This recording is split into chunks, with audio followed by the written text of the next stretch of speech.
始まりました長屋ズハウス4日目。この日はバルセロナ最終日です。近所にあった前日とは違うカフェでパンをテイクアウトしに行きました。ここのパンもとっても美味しかったのでおすすめです。コーヒーはホテルのコーヒーを持って朝からお散歩に向かいました。バルセロナ最終日だったのであまり行ってなかったゴシック地区をお散歩しに行きました。こ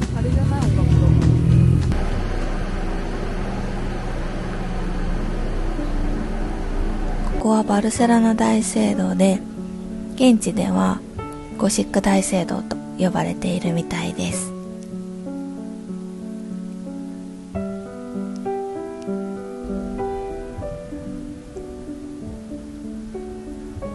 ゴシックの代表的な建築でとっても美しかったです。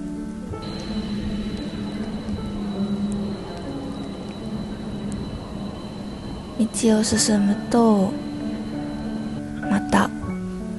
中心地とは違ったゴシック地区の入り組んだ路地が無数にある迷路みたいな感じでした。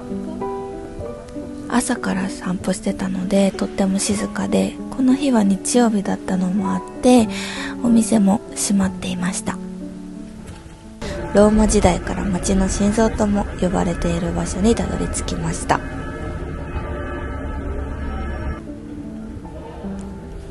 また町を散歩していると有名な橋にも出会いました。ここには都市伝説があるとかないとか、気になる人はぜひ調べてみてください。さらに南に下ると港に出てきてビーチに行きたいなと思ってたんですけど時間がなかったのでホテルに戻ることにしました。バルセロナの朝はとっても静かで心地よくって少し穏やかな気持ちになれます。歩いているとスーパーを見つけたので少し入ってみました。ここは添加物をなるべく使わなくって地元産のものがメインのオーガニックスーパーでとっても魅力的なスーパーでした。この日は曇り空だったんですけどそれでも過ごしやすかったかなと思います。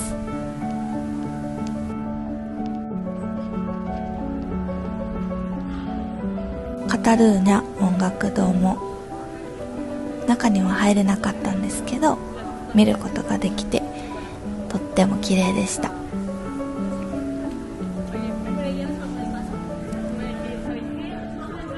ホテルに戻ってウーバータクシーを呼んでサンツ駅に向かいます。と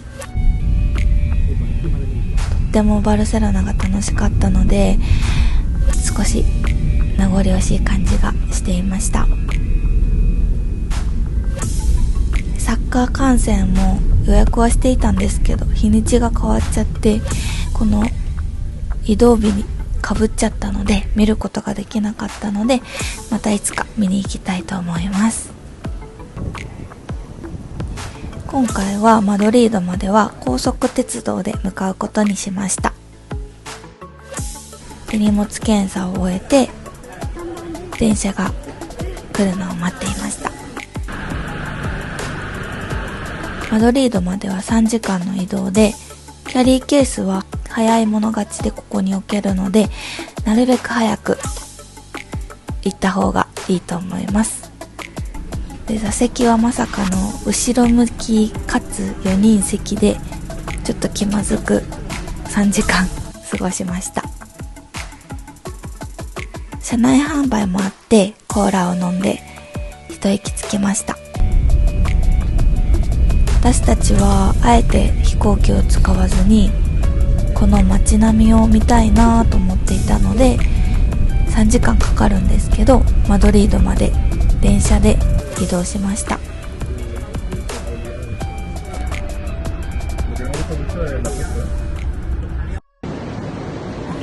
マドリードに着きました。またバルセロナとは違う都会的な雰囲気を駅から感じました。駅構内には植物が植えられてあって、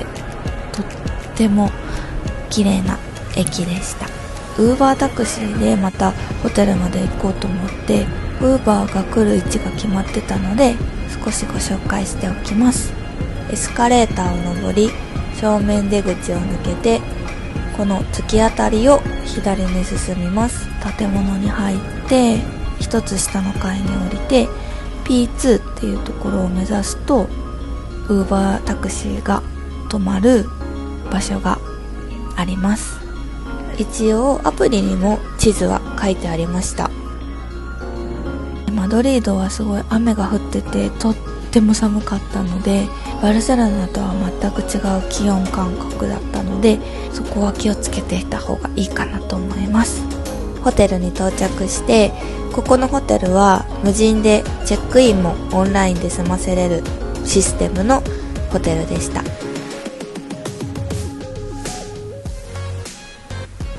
このホテルも立地がとても良かったので、たくさん行動する方にはおすすめかなと思います。送られてきたコードキーで入室をします。ここも広くてとっても綺麗な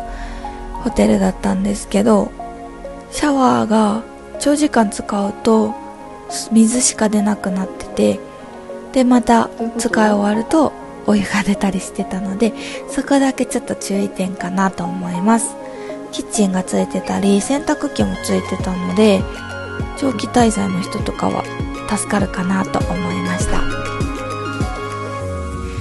すっごい寒かったので、暖かい格好に着替えて街を散策しに行きます。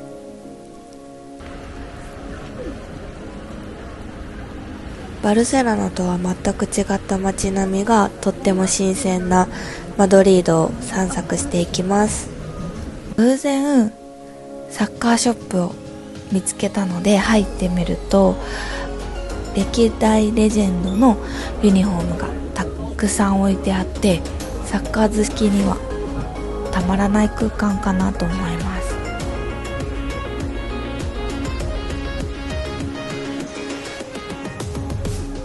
こんな感じで名前を見るだけで興奮するような選手のレプリカがたくさん置いてありました。ぜひサッカー好きの方は行くと楽しいかなと思うので、ぜひ行ってみてください。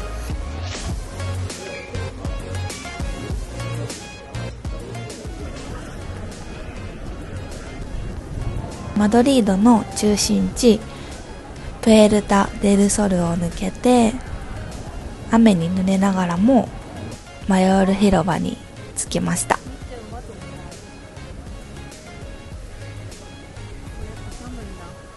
また進んでいくと、マドリードのグルメマーケットサンミゲル市場に偶然着いたので、ここは行ってみたいなと思ってた場所だったので、夜ご飯の前にちょっと小腹が空いてたので、軽くご飯を食べることにしました。かっこいいですよね、ここの市場。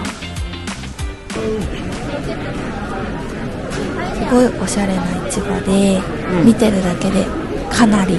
楽しい雰囲気を味わえます。立ち食いスタイルで、地元の方なんですかね、もうかなり多くって、とっても賑わってました。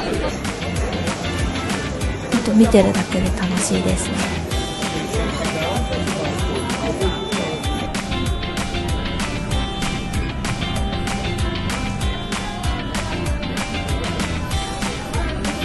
ここで空いてる席を確保して、ビールと何個かご飯を買って、クロケットがとっても美味しかったのでおすすめです。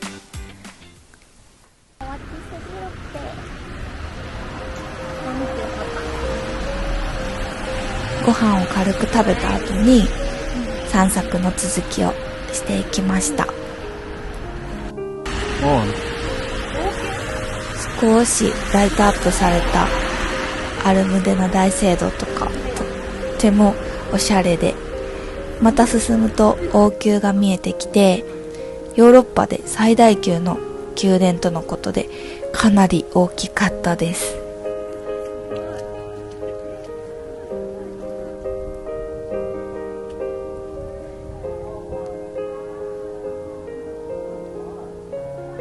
王宮の向かいにあるのは大聖堂で、ここは1993年に完成した比較的新しい大聖堂みたいです。偶然にも中に入ることができたので、中に入って見学してみました。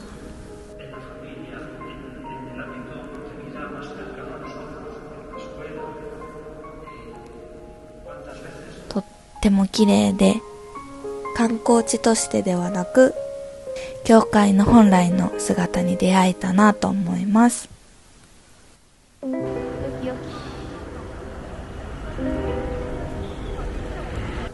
また歩いてるとマヨール広場に戻ってきて、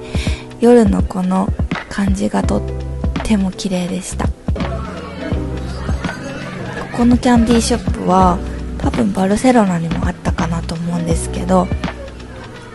可愛くって日本にはないようなショップだったので楽しかったです。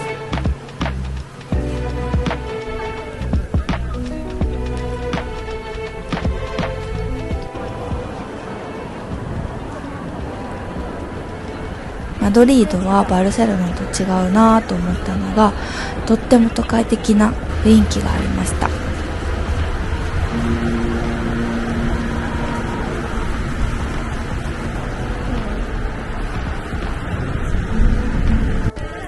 歩いてるとこの見慣れたロゴを発見して、とってもおしゃれで素敵なビルの中に入っていました。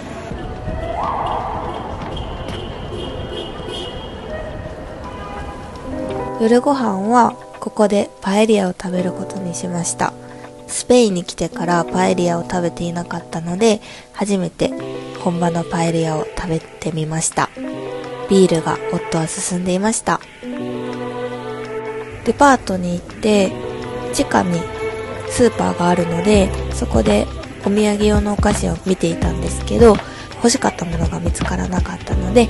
ホテルに帰って日本では見れないジブリを見ることにしました。持ってきてたカップラーメンがとっても美味しかったです。次の動画はピカソのゲルニカ、サンセバスチャンに電車で移動します。夜バルをはしごする様子、大本命のサンセバスチャンの様子をお届けします。ぜひ見てください。